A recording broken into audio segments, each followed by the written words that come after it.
everyone, and welcome back to our channel. Today, we are diving deep into one of the most foundational and tragic stories ever told, the story of Cain and Abel. This isn't just an ancient tale, it's a profound look into human nature, jealousy, and the consequences of our choices. So, let's set the scene. Adam and Eve have two sons, Cain and Abel.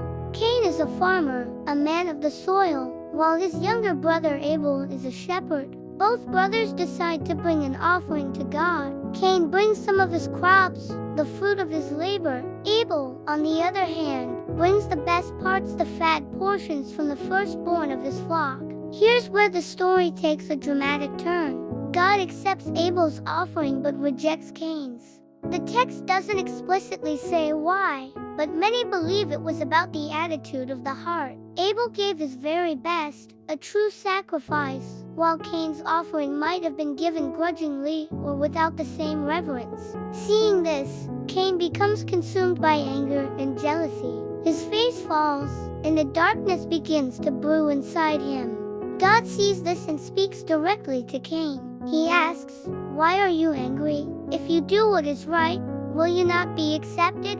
God warns him, saying that sin is like a predator crouching at his door, desiring to control him, but that he must master it. This is a powerful moment, a divine intervention offering a way out. But Cain doesn't listen. Instead, he lets the envy fester. He invites his brother Abel out into a field, and in a moment of rage, he attacks and kills him. This is the first murder in the biblical narrative, a brother's betrayal. When God asks Cain where Abel is, Cain's famous reply echoes through history, "Am I my brother's keeper?" It's a defiant, cold response, attempting to shrug off all responsibility. But you can't hide from the consequences. God declares that Abel's blood cries out from the ground. As punishment, Cain is cursed. The land he once farmed will no longer produce for him, and he is condemned to be a restless wanderer on the earth. Cain cries out that his punishment is too great to bear, fearing that anyone who finds him will kill him.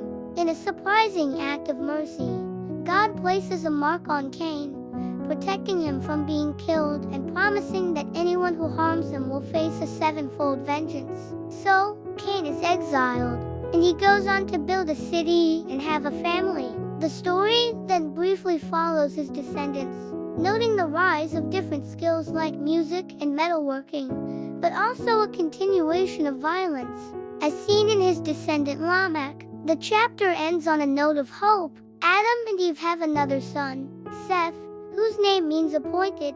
Eve sees him as a replacement for Abel, a new beginning, and it is from Seth's lineage that people once again began to call on the name of the Lord, setting the stage for a new chapter in the human story. What do you think is the biggest lesson from this story? Let me know in the comments below. If you found this breakdown interesting, please hit that like button, subscribe, and ring the bell so you don't miss our next video. Thanks for watching.